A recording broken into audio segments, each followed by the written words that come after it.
Hi friends, welcome to my channel.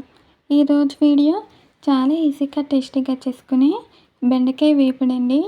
బెండకాయ వేపుడు అస్సలు జిగురు లేకుండా చాలా పొడి పొడిగా వచ్చేలా ఎలా తయారు చేసుకోవాలి వీడియోలో చూద్దాము.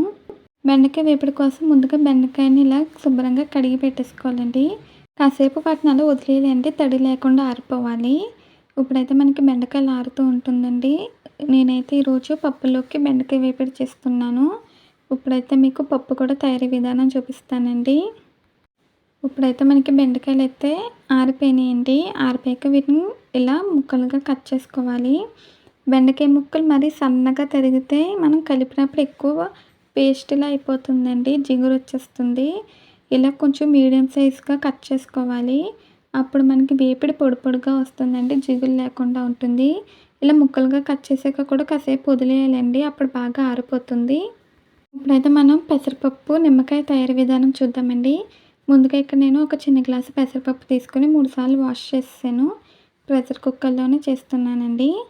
ఈరోజైతే నేను ఉదయం లంచ్ బాక్స్కి పెసరపప్పు, నిమ్మకాయ, అలాగే బెండకాయ వేపుడు చేశాను.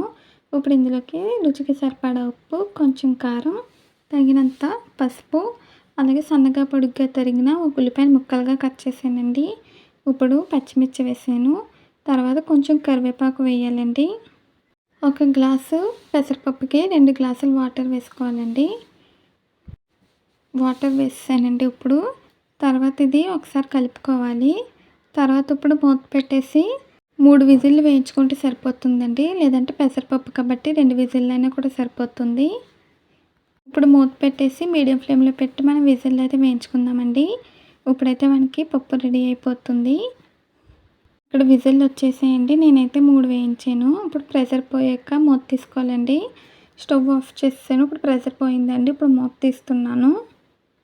మనకి ఇక్కడ పెసరపప్పు అయితే రెడీ అయిపోయిందండి. ఎండాకాలంలో ఇలా పెసరపప్పు నిమ్మకాయ చేసుకుంటే చలవ చేస్తుంది. అలాగే ఉత్తప్పుడు కూడా మనకి పెసరపప్పు నిమ్మకాయ టేస్ట్ చాలా బాగుంటుందండి. ఇప్పుడు ఇందులోకి ఒక నిమ్మకాయ తీసుకోవాలండి. నిమ్మకాయ తీసుకుని గింజలు తీసి ఇలా రసాన్ని మాత్రమే మనం పప్పులో వేసుకోవాలి. నిమ్మరసం వేయాలండి. మీరు ఇంకా కొంచెం ఎక్కువ పుల్లగా ఇష్టపడితే 2 నిమ్మకాయలైనా కూడా వేసుకోవచ్చు. ఇప్పుడైతే నేను నిమ్మరసం వేసానండి. ఒకసారి మిక్స్ చేశాను. తర్వాత మనం ఇప్పుడు దీనికి పోపు పెట్టుకుందామండి.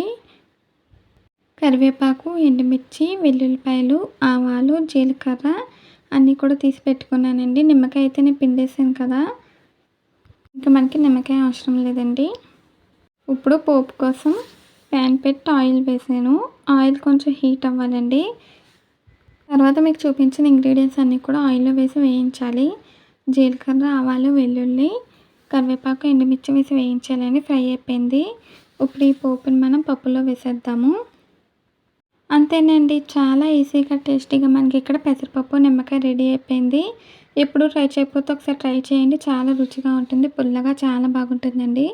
వేడివేడి అన్నంలో పప్పు వేసుకుని అప్పుడు నంచుకొని తింటే ఇంకా చాలా బాగుంటుంది. ఈరోజైతే నేను పప్పులోకి బెండకాయ వేపుడు చేస్తున్నానండి. బెండకాయ వేపుడు ఉదయం లంచ్ బాక్స్ రెసిపీగా కూడా చేసుకోవచ్చు. అలాగే బెండకాయ తినడం వల్ల పిల్లలకు కూడా చాలా మంచిదండి.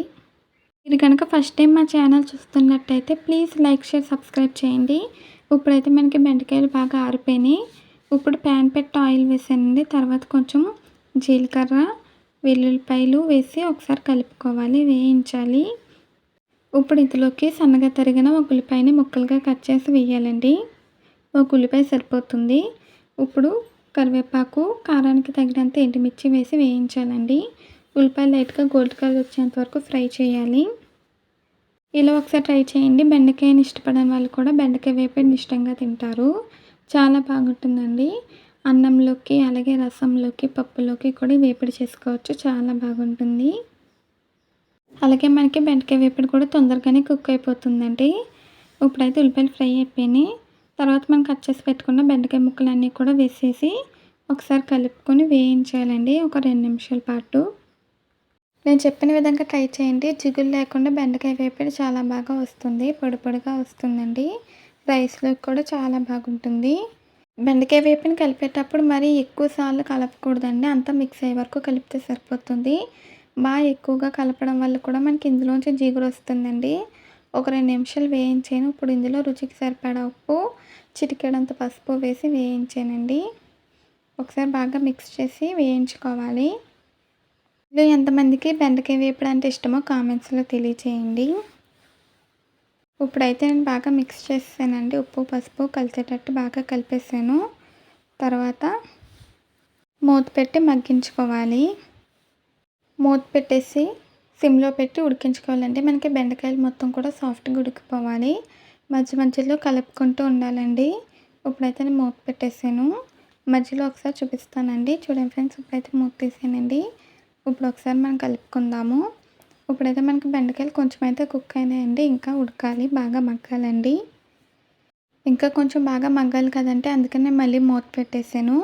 మూత పెట్టేసి బాగా మగ్గించాలి. మధ్యలో కలుపుకుంటూ ఉండాలండి. ఇప్పుడైతే నేను మీకు బెండకాయ వేపుడు రెడీ అయిపోయాక చూపిస్తానండి. చూడండి ఫ్రెండ్స్, ఇప్పుడు మూత తీసాను. మనకి బెండకాయ వేపుడు ఆల్మోస్ట్ రెడీ అయిపోయిందండి. ఇలా మనకి కలర్ చేంజ్ అవుతుంది. అలాగే చాలా సాఫ్ట్గా కూడా ఉడికిపోయిందండి. ఇప్పుడు ఒక 2 నిమిషాలు మనం మూత తీసేసి ఫ్రై చేసుకుంటే సరిపోతుంది. ఇప్పుడు ఒక 2 నిమిషాలు మూత తీసి ఫ్రై చేసుకుందామండి. అంతేనండి, చాలా ఈజీగా టేస్టీగా మనకి ఇక్కడ బెండకాయ వేపుడు రెడీ అయిపోయింది. ఇప్పుడైతే నేను ఒక 2 నిమిషాల పాటు వేయించేసానండి. స్టవ్ ఆఫ్ చేసేసాను. వేడివేడి అన్నంలోకి, రసంలోకి, పప్పు సాంబార్లోకి కూడా చాలా బాగుంటుంది. ఈరోజు ఉదయం లంచ్ బాక్స్కి అయితే నేను బెండకాయ వేపుడు పెసరపప్పు నిమ్మకాయ చేసానండి. వీడియో నచ్చిందండి. నచ్చితే ట్రై చేస్తే ఎలా వచ్చిందో కామెంట్స్లో తెలియచేయండి. ఈ వీడియో నచ్చితే ప్లీజ్ లైక్ చేయండి, షేర్ చేయండి, సబ్స్క్రైబ్ చేయండి, బెల్ ఐకాన్ క్లిక్ చేయండి. మళ్ళీ కొత్త వీడియోతో కలుద్దాం. Bye friends.